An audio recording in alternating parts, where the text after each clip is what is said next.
Hi, welcome back to Central Line. We're coming to you today from on-site at the very first ever AHACon here in San Diego. And we have our first guest of the conference today. I am? Yes. Ooh. One of my very favorite people on the planet. And not just because it was your idea to go to a Pink concert earlier this week, which is amazing. It was so epic. Yeah, it was really epic. But Alyssa Mages, welcome back to Central Line. Oh, thank you. It feels weird. Last time I had such a good crew with me. You did. So you had many. I had the Josh Vaisman. Yes. And the Phil Richmond. Yes. And the Michael Shirley. Indeed. Yeah. So if you haven't caught the conversation that I had with those four back at Connexity last year, be sure to check that out. It is on, it's here in the podcast feed, and it was amazing. I think it's called All Aboard the Energy Bus because that's the best energy, I think, that you could possibly ask for in a group of people. And a big part of that, which you do not give yourself credit for, is you. So I just like to have fun. Yeah. But Alyssa, would you just introduce yourself to listeners, viewers? Sure. Hello, everyone. My name is Alyssa Mages. I am a CVT. I'm based out of the Philadelphia area in Pennsylvania, a little town called Schwenksville. We're very schwanky there. And I've lived around the Philadelphia area pretty much my whole life, but also call New England home. I went to undergrad there, lived in the Keys, lived in Canada. I've got two humans. One's 15, and she's pretty fantastic. She is. Yeah. She's a mini you. Except she's 2 inches taller, right, which is unfair. And then I have a 10-year-old son and a husband who puts up with my shenanigans on the regular.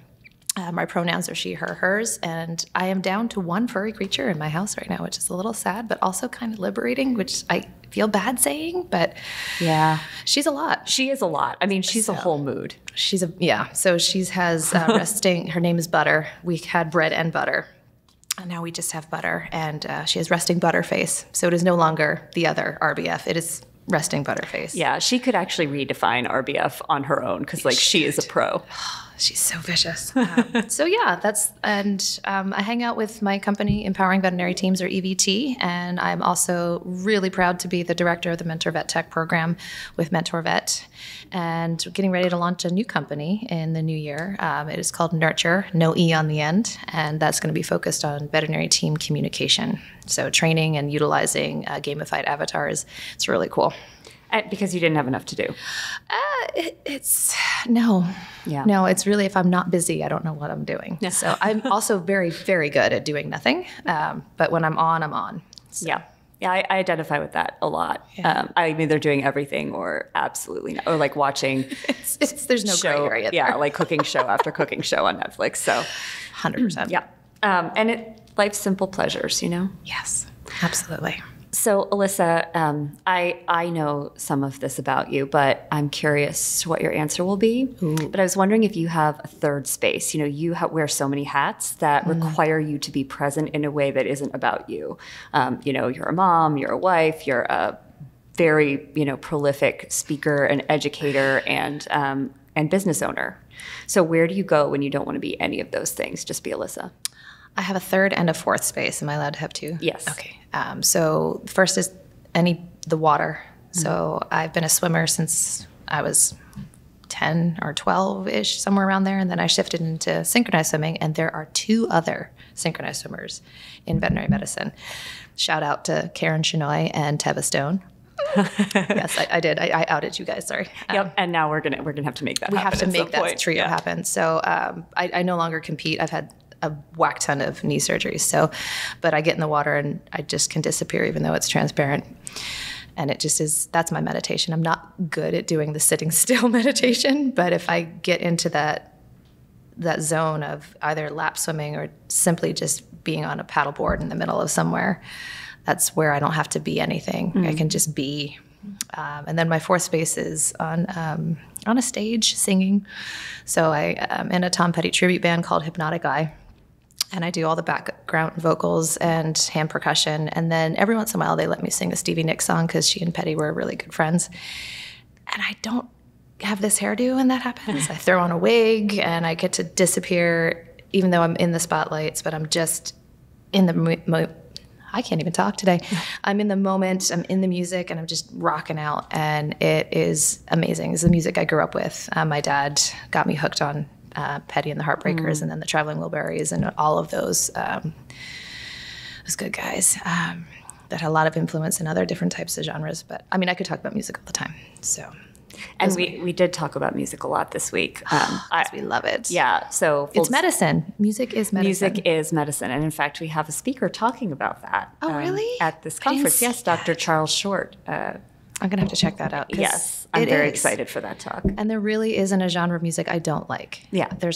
I will have a hard time sitting through Wagner, but there are some other operas that are just absolutely powerful. And then you know, who doesn't like a good rapper's delight? Yeah. So country, I'm not a huge fan of the newer versions of it. Yeah. But like cool girl country is a little different. It's a little bit much for me. Yeah. But there's undeniable talent there. Yeah. So if it's your jam and you can lose yourself in the moment and you own it, you better never let it go. So water and music Water are and your music. third and fourth spaces. They are. Yeah. Yeah.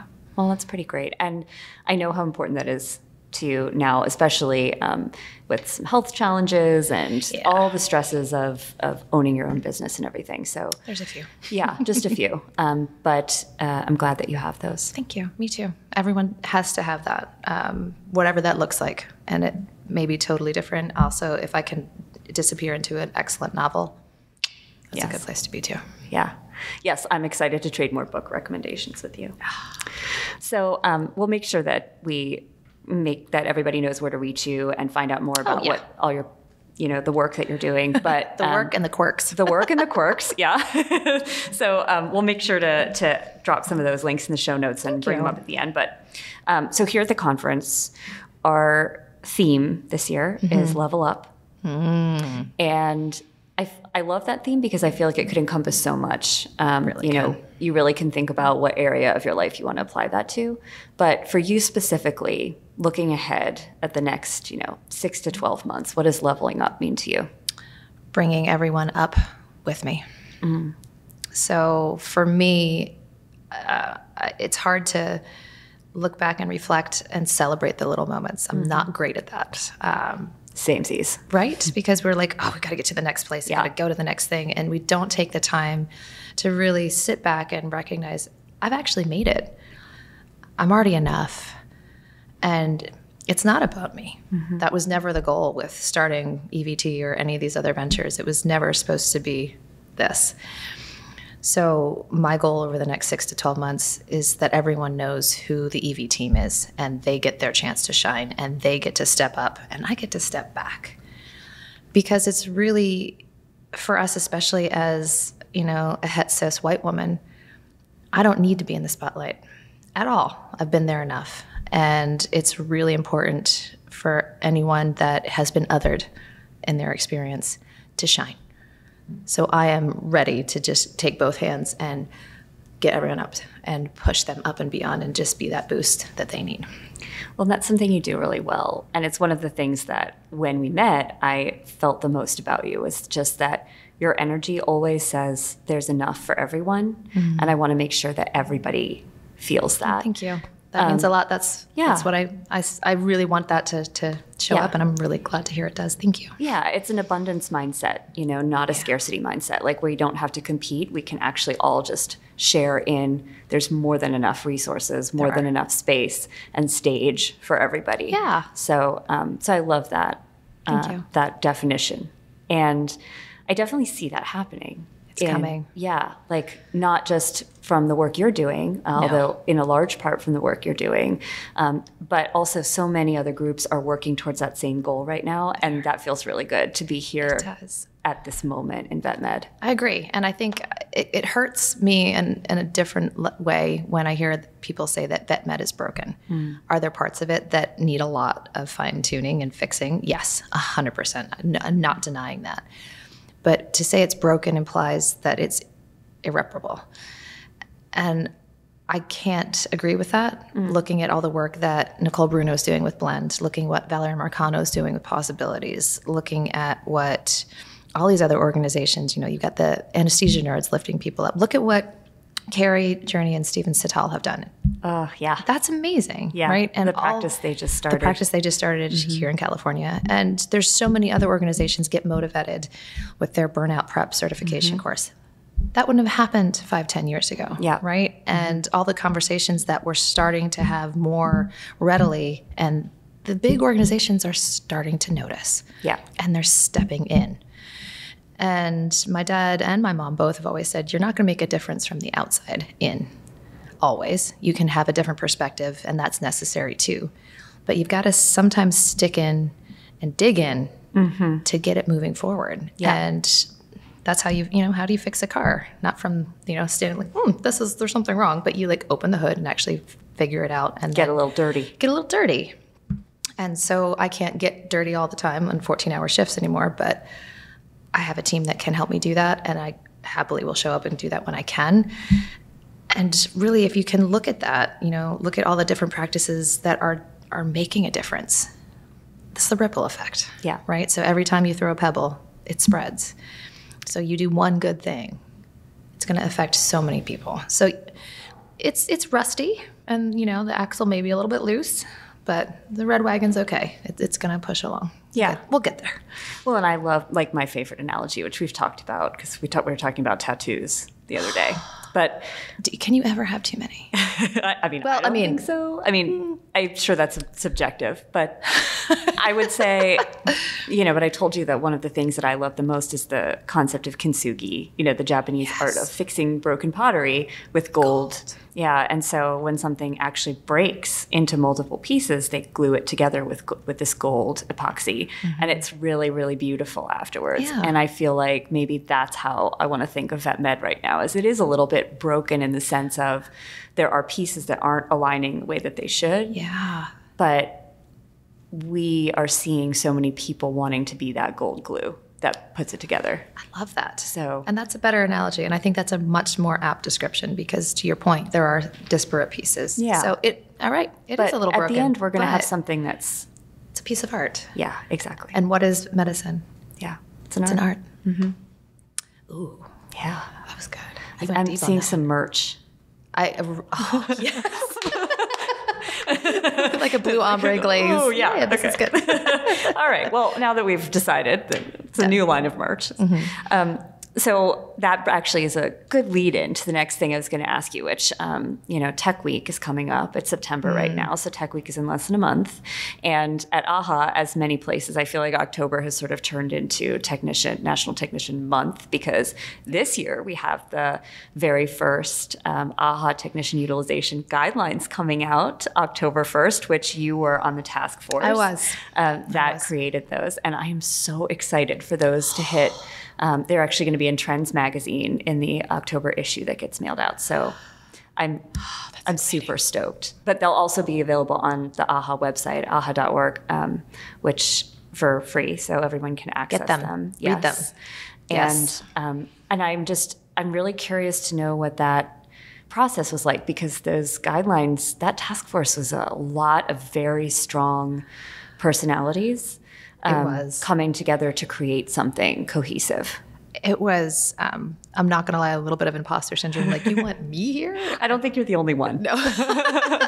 But then when I got there, I was like, no, I need to be here. And every voice that's there needed to be there. And it was such a labor of love for everyone. And you could get that sense. And there was such a feeling of camaraderie and collaboration. There was no egos involved at all. It was just, I see it this way. Okay, how about this perspective? All right, how can we implement this? How can we tie this together? What does this look like? And really coming to a place of, we need to start from the ground and build it up instead of bringing new things. And there's so much controversy. We could open that can of worms, but maybe we shouldn't today. But maybe we should, because it shouldn't be something hard to talk about, right? Yeah. And it gets challenging in our profession, regardless of being a technician or a veterinarian, because there's so many different governing bodies and associations, and who does what and who takes care of this and who to report to, and it's all state by state. Yeah. How can we have cohesion when it's state by state? Well, we have a national standard, right? And we all take that exam. So I'm a CVT in Pennsylvania. There's LVTs. I can't list all the states because there's too many and I mix it up and I don't want to mess up. But I do know that Tennessee is LVMTs because they're the only ones. Tennessee is an outlier there, but yeah. And then we have our RVTs, and that's all of Canada now. So I think there's so much we could learn from Canada. I may be a little biased. I lived there for 5 years, and my daughter was born there, so I like it a little bit. But really, what I think the underlying message needs to be is we are all coming at this from the same angle. We want to have a unified body. We want to have title protection. We want to have the recognition and the ability to work to the highest level of our licensure. And in many practices, that's just not the case. Yeah. Because even in Pennsylvania, it's not required to have a credential to be called a technician. And well, I absolutely respect someone who's been on the job trained and worked there for 20 years. Oh my gosh, yes, because they're going to be able to get that 17-year-old dehydrated hyperthyroid cat that's trying to eat everybody in one poke. 100%. I'm not questioning their skills at all. And their knowledge is based in what they've learned there. They know what to do, and they're damn good at it. But why are they doing it? Do you understand the mechanisms of action? Do you appreciate what the life cycle of this parasite is and why you need 2 different, parasiticides or things like that? And there's so many different references. So it would be akin to me having had my credential now for 13 years. Well, I could have been a vet 3 times over. So call me Dr. Mages. Sounds good. Yeah. But I'm not. Yeah. And legally, my job is protected. Yes. From you being able to call yourself a veterinarian or do a lot of the things that I do. Correct. In every state, that's protected. But we that's don't not have the that case in a lot of states for technicians. Right. Yeah. And there's really only 4 things we can't do. Yeah. And that is prescribe, diagnose, give a prognosis, and perform surgery. That leaves it open to a lot of other things. Yeah. And also understanding the difference between immediate supervision, direct supervision, and the other scope of that, what that looks like. Yeah. And it's an important part to have on-the-job training, yes. But how can you do on-the-job training and your full-time job of another person? So as a trainer on the job, when you're training an assistant, what does that look like? How do we define that? What is an assistant? I don't know. Oh, I met this really great gal at Starbucks. I love Starbucks. I'm not. Sometimes it's necessary. And she was really kind and she was really smart and she doesn't mess up her orders. So we're going to hire her and then train her or him. And in 3 months, not only are they going to call them a technician, they're going to call them a nurse. There's that other can of worms that I love to mess with. We do nursing skills. That's part of what we do. Yeah. And it goes along with everything else, though. We do phlebotomy, we do radiology, and if you get trained in a specialty center, you might be doing oncology, anesthesia, and then you can even go onwards to get your specialty, right? So much you can do. I don't want to be limited to a nurse. That's one aspect of that. And in a lot of states, it's protected for human medicine, which is silly, honestly. I don't disagree with that we should have a unified title. But we don't yet. Yeah. So adding another one in, to me, doesn't make sense until we figured out what we should all be called collectively and how we can standardize that and protect it. And then we can go on from there. And then you can open another can of worms. We're just going to be wriggling all over the place and talk about the mid-level practitioner. Oh, yeah. Oh, that's a big one, right? Oh, my goodness. Yep. Ooh. We already have them. Yeah. We have VTSs. Yeah. And mid-level doesn't seem like the right word even to describe them because they know so much. God. Like a veterinary technician specialist is a VTS, in case you're not familiar. Yes. And man, they know their stuff. They know their stuff. Well, it goes right along with all of the colleges of the veterinary specialists for doctors, right? So if you have, the American College of Veterinary Internal Medicine that accredits and boards our oncologists, neurologists, radiologists, and internists. Guess what? We have those for veterinary technicians as well. So you have to do your 2 to 4 years of a veterinary technology degree, and then your clinical hours and case studies and reports and another exam. Oh, yes, sorry. National exam for credential technicians. So double, and just all of these things. Yeah. And they know it's just like a nurse practitioner. I know I threw that title in there. Don't get confused. How are we utilizing them? Yeah. So it's really not only standardizing the title and having it protected, but standardizing the utilization piece of it as well. Are you working your assistants to the fullest level? Are you then, when they can get up to the next level and they've gone to school and then are a credentialed technician, and then they can go onward from there, and you're not limited. I've worked in general practice, emergency and critical care, oncology, anesthesia, academia, lab animal, large animal, wildlife, sales. That wasn't a good fit. And now an entrepreneur. Yeah. Sky's the limit. Yeah. So it's really making sure that not only we educate our profession about what a veterinary technician does and how we can utilize them appropriately, but we have to educate our clients and the public, because when you tell them you're a veterinary technician, they look at you like that, right? The head tilt of like, and they're trying to make that make sense. Yeah. What does that mean? Oh, I was a vet tech once. No, you worked in a vet hospital. Which is wonderful. Yep. And thank you so much for your service, right? Yep. But it's not the same thing. Yeah. And so that's why, like, well, it's similar to a nurse for animals. Oh, where's the education piece there? Right? So it's a multifaceted, really wiggling collection of cans. So that's what we were really trying to tackle. And we could have probably written a novel on it. Not a novel, a textbook, really. Yes. This AHA podcast is brought to you by Care Credit. Care Credit understands that all veterinary teams are busier than ever. To help patients get the care they need, the Care Credit Health and Pet Care Credit Card allows clients to access a budget-friendly financing experience anytime, from anywhere on their own smart device. They can learn, see if they pre-qualify, apply, and even pay if approved, all on that smart device. With just a tap, they have a friendly, contactless way to pay over time for the services and treatments their pet needs, whether it be a general, referring, or specialty hospital, as long as they accept the Care Credit credit card. But I feel like we really put together a good piece of work, and I'm really excited I can talk about it now because it's been hush-hush for so long. Right? I mean, it's really, really exciting. And like the whole October issue of Trends, this is one of the, because it's a non-clinical guideline. Right. And I say that, I'm making little quote marks with my hands because it doesn't talk about clinical medicine in the way that like the endocrinology guidelines do. But is it as important to practicing good medicine as the clinical medicine is? Absolutely. Absolutely. Yes. But we're publishing it in Trends instead of in JAHA, in our medical journal, because it is technically not about the medicine.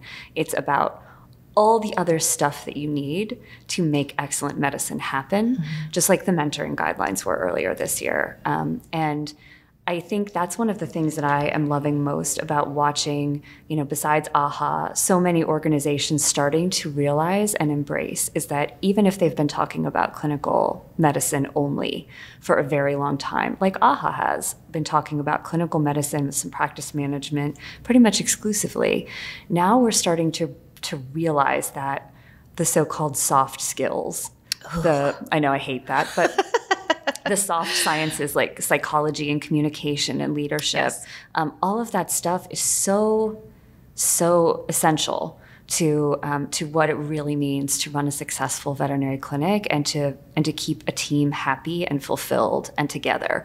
And so I'm really, really excited about that change that I'm seeing all over the profession. It is. It's really encouraging, and it goes back to putting the gold pieces in. Yeah, exactly. So I love to call those. That's the gold. That's the gold. It's human skills. Yeah. It's how we human. Yeah. And that's, I think, where we got away from that, right? We're so focused on, can you place a jug cath? Can you do an art stick? Can you maintain TIVA? All of those things, which are absolutely critical. Yes. But what about the humans that are performing those skills? Yeah.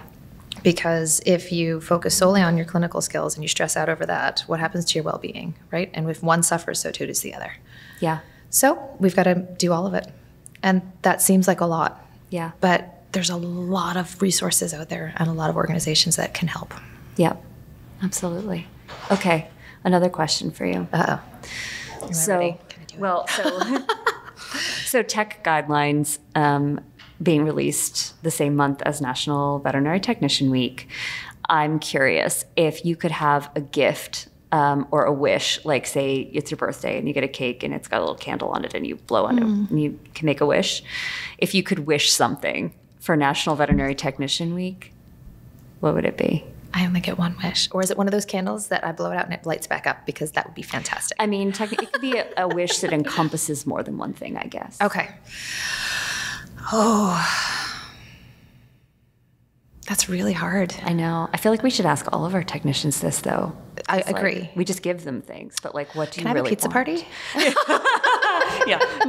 No. Yes. No. But it's a yes and. Like, yes, you can have a pizza party. And what's your actual wish? Exactly. Because my pizza has to be gluten-free, dairy-free, and we no can tomato. have a pizza party, but you won't be able to eat any of it. My wish for veterinary technicians, and this is for my credentialed cohort. So I love all of you in the support roles in veterinary medicine, truly. Please hear me that I respect and appreciate all the work that you do. But this Veterinary Technician Week, month, is for credentialed veterinary technicians. That is a veterinary technician. I wish for recognition, appreciation, and appropriate utilization with the accompanying compensation. Well, that should be easy. Yeah. And while I'm still wishing, I'd like a pony because I never got one. And a pony. And a pony. So, like, I don't want to say that maybe you'd be more likely to get a pony than to have those other things happen like really soon. But I really hope that that's not right. I really hope that those things are going to come sooner rather than later, because I think they will come. It's just a matter of when. Right. And I think we simply have to get a unified front together. Yeah. Right. And instead of, I want to be this versus this, and we got to do this and not this. Yeah. It's what is the most important, right? So I think of all of those things, if we have title recognition and protection, the rest will follow. Because once that is cohesive and standardized, nationally recognized, well, once you've achieved that, then we can establish standards of pay. We can establish standards of implementation and utilization, but we've got to start there. So we have to stop fighting about what we call each other. So we just have to get all 50 states to agree. That works real easy. You know, I like it though. And I think you're totally right. Like sometimes we could spend all of our energy and resources chasing after something that we're just not ready for because we haven't gotten past the first step. Yeah. So we're trying to jump over that step and we just can't. So hopefully it will happen. And if we can present a unified front, and that means with doctors as well. That's the big part. Yeah. We need veterinarians behind us and beside us. Yeah. And this is where I'd really like to say I can't imagine having worked in a hospital where the technicians were stronger and better utilized. I really don't love that phrase. Like it sounds like I know, like we're a you're tool. Like you're using a vacuum or something. But like, well, I mean, we do MacGyver everything. Yeah, so. That's true.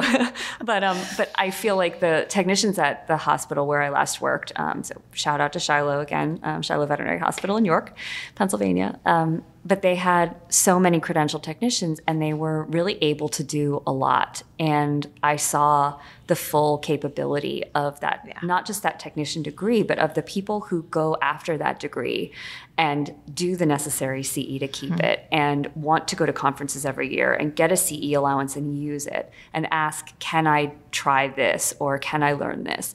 And I think being around that really made me realize how little I saw of that other places.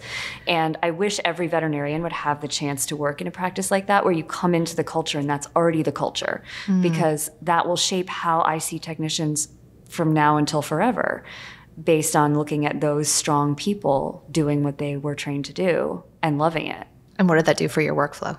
I mean, I will say that I am not the most efficient or fastest, but it's not because the technicians were not drawing all the blood and like doing all the radiographs and like monitoring anesthesia like bosses. And, it made surgery so much less stressful, which it's stressful for me to do surgery sometimes. And we had a treatment technician that ran that place like a ship. Like that treatment technician could have run, like a military operation. And I've worked with techs like that too. Yeah. And so for me personally, like the workflow that I could work on was mine and not so much worrying about like do I need to triple check that slide, or do Right. I need to run that blood myself, or do I need, because they figured out the workflow for me and did it so much better than I ever could have. And it meant so much to me to see them working the way that they did, in the sense of like, I had no idea, working in Pennsylvania before that, I had no idea that technicians were capable of so much. If they're given that chance. Yeah. Right? And that is so lovely to hear, because that is the type of culture we're looking to create, Yeah. right? Where as an assistant, you can see what you can level up to. Level up. And strive towards. And again, it's not saying that an assistant or someone who's been on the job trained is not qualified and isn't valuable and shouldn't have those opportunities. Absolutely, they should. And the recognition, Yep. yes. That's why there's a veterinary assistant week, Yep. right? And there's no shame in that. I was a veterinary assistant for years before I went back and got my degree. I was one before vet school. Yeah. And it was, for me, it was, okay, I know what to do again, but not why. And when you have that sense of team, right, then you know, okay, I can stay in this lane. I can merge here. I'm going to come back over here because I'm not really comfortable there, right? And I like being under the umbrella of a doctor. It's like, it's all on you.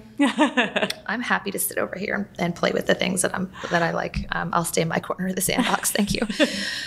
But really making sure that I recognize that where my skills are and where my skills are not. Yeah. All the spicy burritos. Yes. Yeah. All of the angry, snarling dogs. I can, but I'm not your go-to. Yeah. Right. And because I've been out of clinics now for 3 years, and I will pick up shifts here and there. And when we go in and do trainings, I'm very present, and I'm doing CE on my own and taking other courses to make sure that this doesn't stop working. But I know that I have team members that are in it. You know, one of my lead trainer, he is a practice manager currently. So when we're talking about management and leadership, that's him. And he's got a certificate in anesthesia, right? When we're talking education development, I have another trainer who has a master's in education. So we're talking to her to make sure that that's relevant. I'm working through my certificate from Cornell in that. So I absolutely appreciate and understand that you have to not only talk the talk, you have to walk the walk and surround yourself with experts. I'm not great at everything. Yeah. But I know people who are great at other things. And so identifying the existing strengths within your team and making them shine and saying, hey, you can do this at the next level. This is how we make this happen. This is a distance program. This is how you can get this certificate. Your certificate's lapsed. I'm still in my brain. You earned your LVT. So let's see who we can talk to get that reinstated. You want to go back to school and do all these things? How can I facilitate that for you? What do you want to do? Yeah. Don't leave vet med. Right. I had to get out of clinics for many reasons, but I didn't ever want to leave the profession. So what do you want to do? How do we make that happen? How can you as a veterinarian support that? Recognizing it, championing it, talking about it, highlighting it, and lifting it. And that's what you do. And that's one of the many millions of reasons I love you. Well, thank you, Alyssa. And I honestly, I think we are going there. I talk to so many vets now who sound different than the veterinarians I was talking to 10 years ago, you know. And it's just because we didn't know, you know, which is kind of crazy that we didn't know, but a lot of us just didn't know. And all the ways that we're reaching people now, I think we're getting through. So it's coming. I'm really hopeful, and you make me hopeful. Thank you.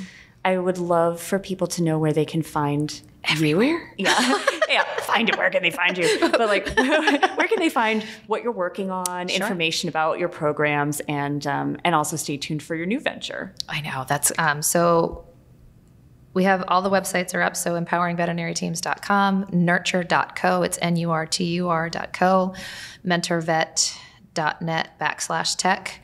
And we're on social. So my personal is LYSS_EVT. And then we're vet team, and we're making sure that we're hitting all of the things and just showing up in the places where we need to, and kicking people to places where they need to go and shine, and doing some, other side projects, and writing some books, and making some cool critters, and there's a lot of fun stuff coming. So Awesome. Also, if you don't know who Med Dimensions is, look them up. Ooh, Med Dimensions. It's a 3D printing organization. Oh, it's so cool. Okay, 3D printing is fascinating. It's phenomenal. Yeah, I'm definitely going to look that up. Yeah, and they're brilliant. I mean, it wasn't enough to get biomedical engineering degrees. They had to go to vet school too. So it's like, guys, I feel like an underachiever. I don't think anyone would accuse you of that. And just make sure, we hang out with the team at Blend Vet, and I'm part of the board of directors for Possibilities. There's big things coming there. Volunteer for Vet for a Day. Look for all of the, the Street Dog Coalition. Make sure you know who these organizations are. And the other thing that I'm really passionate about, and we are at EVT as well, is allyship. And it's active. It's a verb. So verb your life. Get out there and verb it. Love it. It's a good shirt, too. That is, I can't take credit. This is the Black DVM Network, Tiara Prize, and Snout School. Yep. So, yeah. Well, Alyssa Mages, thank you so much for coming by. Thank you, Dr. Katie Berlin. You are going to be helping out at the Blend Vet Pathways event tomorrow. So that's exciting. Yes. And so if you want to know more about Blend Vet and the work they're doing to try to present and introduce vet med to more kids in communities, especially where they might not have that chance on their own, then we'll drop those links in the show notes. Absolutely. Also. So thank you so much. And thank you. Thanks to all of you for listening and watching. Yes, thank you, everyone. And get out there and be your best self. We'll catch you next time on Central Line.